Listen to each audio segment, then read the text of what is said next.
Frérot, laisse tomber, voilà, si je te raconte ma vie. J'ai grandi au Flamand, famille pauvre, frérot, je te dis la vérité.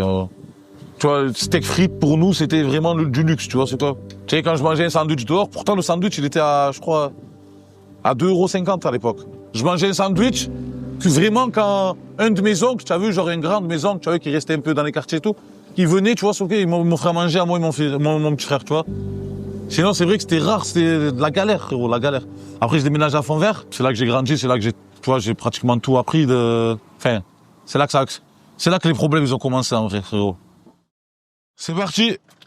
Allez, on va commencer par la boucherie, parce que là, va bientôt fermer.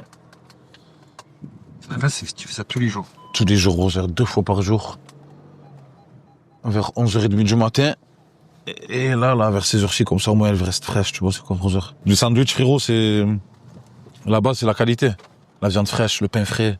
Et quand je suis arrivé à Font-Vert, quelques mois après, les huissiers sont venus chez moi taper à ma porte. Ils ont menacé ma mère devant mes yeux. Ils allaient la virer si elle payait pas le loyer. Elle avait, je crois, elle avait 6 mois de loyer de retard. Il fallait que je trouve une solution. Tu sais, moi, j'étais droit, j'étais comme ça, j'allais à l'école, je faisais ma prière. Moi, je suis le plus grand de la famille, tu vois. J'ai ma grande sœur, mais bon, je suis le plus grand des garçons. Donc, ma mère, elle a toujours compté sur moi. Moi, tu sais, quand j'étais petit, par exemple, je savais qu'elle avait pas les moyens. Mais quand elle me donnait 10, 20 € tu vois, pour la colonie, tu vois, si j'ai besoin de quelque chose ou quoi, je revenais avec les 10, 20 €. Et je les redonnais à ma mère. Donc, je dis, mais comment tu as? Je dis, non, t'inquiète, maman. Et je buvais que de l'eau, tu vois. Par exemple, il y avait des colonies où tu allais, genre, tu pouvais boire l'eau et tout, mais les canettes, eux, ils les vendaient, tu vois. Fallait les acheter, tout le monde avait une canette de ce truc. Et moi, tu vois, je buvais de l'eau. Tu vois, ça me dérangeait pas. J'ai toujours été proche de ma mère. Ma mère, quand elle nous amenait manger, tu vois, elle nous achetait des sandwichs à nous et elle s'achetait, elle mangeait pas. Tu vois, elle nous disait j'ai pas faim, mais moi je savais qu'elle avait faim.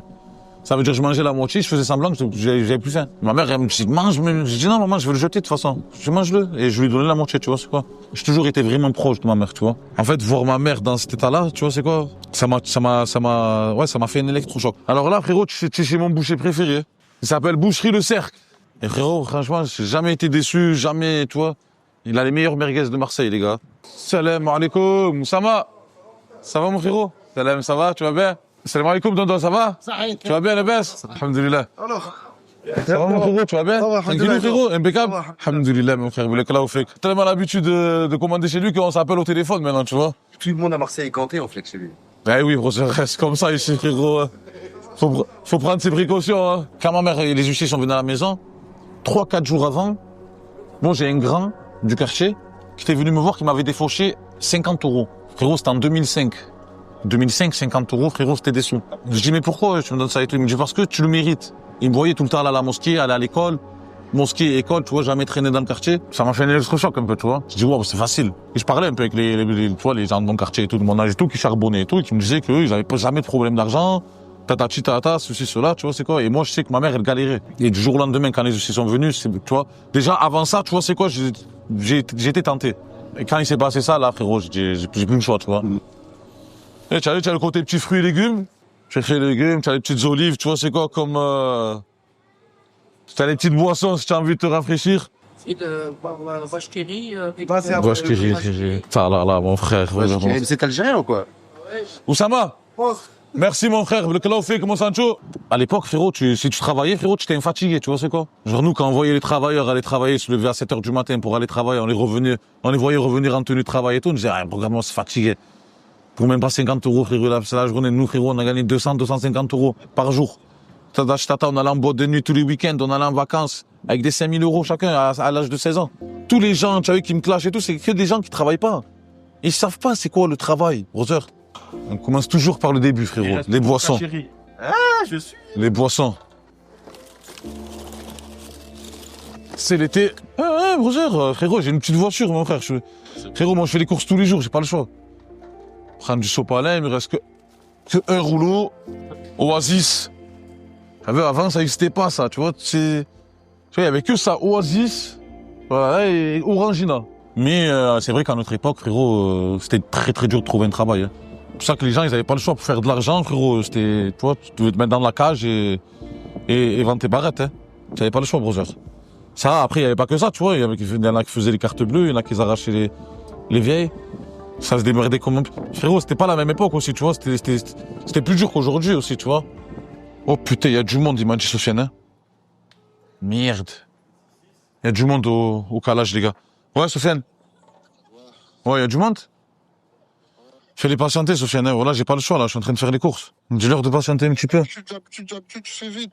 Ouais, je fais vite, Sofiane. J'essaye de faire vite. Mais là, j'ai parti prendre la viande. Là, je suis à DPS et je dois aller encore récupérer le pain. Vas-y, dis-leur de patienter, Sofiane. 5 minutes, 10 minutes. Tu leur dis, il est parti récupérer le pain. Ouais, mais c'est bon, je le prends demain. Voilà, on n'a pas le temps, brother. On n'a pas le temps, il y a du monde au calage. Tant qu'il y a la sauce Brésil, je m'en fous du reste. Putain, qu'est-ce qu'il a fait, ça? Comment j'ai fait pour... Dans la voiture, ça. Il chame. Ah, non, Oui, voilà. Il en a même, frérot. Allez, ramène le chariot, brother. Tu perds un yuck, voilà. Monstre. Pas monstre, pour le coup. Oui, brother, c'est là que j'ai travaillé. À Ribot. La misère, brother, voilà. Tu fous, quoi. Et tu faisais quoi là-bas? Je faisais manutention, brother. Je soulevais les palettes de bonbons, tu vois. Et je les mélangeais, tu vois, c'est quoi? Je les mettais sur le tapis. Après, ça glisse sur un tapis. Ça descend en bas et ça se met dans des sachets, tu vois. Tu prends un truc de Schtroumpf, un truc de Coca, un truc de ça, un truc de ça. Laisse tomber, frérot. Le tapis va à 2000. Tu vois, là, frérot, c'est Haribo, la production, mon frère, laisse tomber. Il fallait être vif, hein, brother. Me donner à fond, brother. Est-ce que tu penses que c'est un métier qu'une personne pourrait être capable de faire toute une vie? Franchement, non, brother. Là, je te mens pas. Je te dis la vérité, frérot. Surtout de nuit. Moi, je travaille de nuit. Frère, le 3/4, ils étaient divorcés. Tu travailles de 20h à 5h du matin. Le temps que tu rentres chez toi, le temps que tu t'endors, il est 7h, 8h. Tu dors toute la journée. Tu vois, tu te lèves, tu vas au travail. Travail, maison, travail, maison, travail, maison. Sans voir tes enfants, tu vois, tu es dans une usine, tu peux... Ça, moi, j'ai cette chance, tu as vu, de travailler en bas de chez moi. De voir ma fille tous les jours, de voir ma femme tous les jours, tu vois. Après, il faut prendre ce qu'il y a à prendre, hein. Tu sais, à notre époque, tu peux pas dire... Tu vois, un homme de 30 ans, tu vois, il peut pas demander à un autre homme de lui prêter de l'argent. Tu fais un CV, tu te fais avancer 10 euros, frérot. Tu vas, tu fais, je sais pas, 50, tu vois, tu fais 50 photocopies. Tu vas dans 50 boîtes d'intérim différentes, poser ton CV. Il n'y en a pas une qui va t'appeler, mon frère. Il n'y en a pas une qui va t'appeler pour te dire j'ai un boulot avec toutes les boîtes d'intérim. Tu es fou, moi je les vois, frérot, j'en ai, tu vois, dans des boîtes d'intérim, frérot, tous les jours, ils ont des appels, des missions. Faut être déterminé. Et même si, allez, tu veux pas travailler pour, pour quelqu'un. Tu vas dans les marchés, tu prends tu prends des t-shirts, tu les floques. Tu vois, tu écris, je sais pas moi, un truc, tu vois, c'est quoi? Tu crées une marque, tu les revends, tu les achètes, je sais pas, 5 euros, tu les revends 10 euros. Et petit à petit, frérot, tu vois. Quand j'avais 14 ans, je vendais des granitas à l'alimentation de mon quartier là-bas. Un jour, je croise une femme avec une toute petite fille. Et c'était des clients que j'avais habituellement de les servir. Et je les offrais à chaque fois, je leur faisais des cadeaux. Quelques années plus tard, quand je commençais à manger dans son snack, j'avais vu cette femme-là. Et cette femme-là, c'était sa femme. On s'est vu, on s'est regardé, et elle m'a dit, mais c'était pas toi le petit jeune qui vendait des granitas là-bas? Et moi, j'étais choqué, elle m'avait reconnu. Et à partir de ce moment-là, moi et lui, on s'est plus lâchés. Peut-être que ça se voit pas, mais moi, j'ai un CAP, un bac pro et un BTS, froid et climatisation. Ouais. Moi, ça fait 7 ans que je suis dans la clim, je travaille dans ça, et voilà, frérot. D'abord le travail, et ensuite les réseaux sociaux, tout ce qui suit par derrière. J'avais 13 ans, les vacances de 2 semaines, là, tu sais, ou même les samedis. Moi, mon père, il venait me réveiller, réveille-toi. Je faisais semblant, je dors. Frérot, j'entendais le boum. Je jure comme ça. Bon, j'allais au chantier avec lui. Moi, quand j'étais en primaire, mon père, il venait me récupérer devant l'école avec le camion Ben. Il a sa société de maçonnerie, mon père. On partait au travail, je partais avec lui, je le regardais et tout. Depuis petit, j'ai toujours été travailleur, frérot. Morta, il en parle souvent aux petits jeunes, quand il voit des petits jeunes de 15 ans, 16 ans, les gars travaillaient à l'école. Les gars, quand vous avez des vacances, travaillez. La vie, c'est pas jouer tout le temps, nanana, les réseaux sociaux. Et les jeunes, ça leur fait bizarre. Ils se disent comment, ce mec, il est sur les réseaux et tout, et nous, il nous dit, mais non, c'est juste un simple travailleur qui vous dit d'aller travailler. Et c'est un mec qui filme sa journée comme tout le monde, ses amis, tu vois. Travaillé pendant 2 ans et demi à Haribo. Frérot, je suis le seul intérimaire qui a réussi à faire 2 ans et demi dans une entreprise. C'est là que je me suis découvert vraiment le côté travailleur en moi. Tu vois, c'est quoi? J'ai dit, frérot, je suis en vrai. Et dis-toi que quand ils m'ont viré, déjà à cette époque, j'avais l'idée de faire un snack. Et très vite, je me suis mis guetteur, après charbonneur. Après, j'ai rentré vite, j'ai grimpé les échelons. Après, je suis rentré en prison. J'ai fait 6 ans de prison. Je suis sorti quand, Samy? En 2013. En 2013, c'est là que j'ai rencontré Jul. Bon, moi, je venais de sortir de prison, hein. C'était que du kiff pour moi. Les showcases, les ci, les ça, c'était la folie. Il venait chanter dans le label, le seul label qu'il y avait à l'époque à Marseille, à Fond Vert. C'était Liga One Industry, tu vois. Il était en train de chanter avec Khalif, il venait à peine de rentrer dans le label et moi, je venais à peine de sortir de prison. La complicité, elle a eu lieu très vite. Très vite, on a commencé à faire les showcases, c'était la folie. Quand je vois Jul, il en est où aujourd'hui? Tu vois, je suis content de lui, je suis fier de lui. Je suis très très content pour lui parce qu'il faut pas oublier que Jul, frérot, aussi, c'est pareil comme moi, tu vois, il sort des quartiers. Il a galéré toute sa vie, toute sa jeunesse. Ouais, ça m'a rendu nostalgique, tu vois. Je me suis dit, putain, dommage, tu vois, c'est quoi, on s'est séparés, tu vois, quand même, c'était, frérot. C'était la belle époque, hein. C'était la belle époque. On a jamais, tu vois, je pense, même lui, tu vois, c'est quoi, j'ai reconnu une époque comme celle-là. Après, je me suis mis avec Soso. Je me suis mis avec Soso Manès. D'artiste, je suis passé assistant de Soso Manès et j'étais assistant de Soso Manès et en même temps artiste. Mais je pouvais pas faire les deux en même temps. Soso Manès, il venait à peine de faire, tu vois, Petrouchka, Zumba Café ou les trucs comme ça. Frérot, ça allait trop loin, ça allait trop vite, tu vois, c'est quoi? On était de partout. Dans les séances studio, dans les showcases, dans les séminaires, dans les enregistrements albums, j'étais là de partout, tu vois. C'était des années plus tard, quand j'étais avec Jules, j'avais 26 ans. Et quand j'étais avec Soso, j'en avais 34. Tu vois, il y a presque 10 ans qui sont écoulés et c'était plus pour moi, frérot, la vérité. Tu vois, de base, quand j'ai ouvert le snack, j'ai fait steak tenders, escalope. Mais c'était ça, frérot, tu vois, c'est quoi? Sandwich classique à l'ancienne, nous on mangeait ça. Tourneau d'eau, steak, ouais, avec kebab, tu vois, c'est quoi? Mais bon, j'étais dans un garage, je pouvais pas trop faire de viande. Frère, le premier jour, j'ai fait 80 sandwichs. Tu vois, même dans un vrai snack, que tu as investi 50 000 euros dedans, tu te dis pas dans ta tête, frérot, tout le premier jour, tu vas faire 80 sandwichs. À part si tu fais venir un artiste, tu vois, c'est quoi, comme ils font la dalle, comme ils font Point P. Tu vois, mon frérot, il y avait personne avec moi. Seul. Tu vois, un mec a quitté la musique, a quitté Soso Manès, qui était, frérot, en tendance numéro 1, à l'époque, pour faire un snack. C'est là que, frérot, ça a pété sur les réseaux sociaux, c'est là que, frérot, j'ai tout fait naturellement. C'est des snaps, tu vois, c'est quoi, des travaux. Au début, c'était un bordel dans le garage. Des travaux, tatati, tatata. Voilà, une petite cuisine, une petite friteuse à action, tu sais. De la débrouillarde, frérot. 80 sandwichs, 90 sandwichs. Le premier jour, frérot. Les frites, elles étaient pas cuites. Frérot, les viandes, c'était mon premier jour. En fait, j'avais fait une petite formation, juste avant.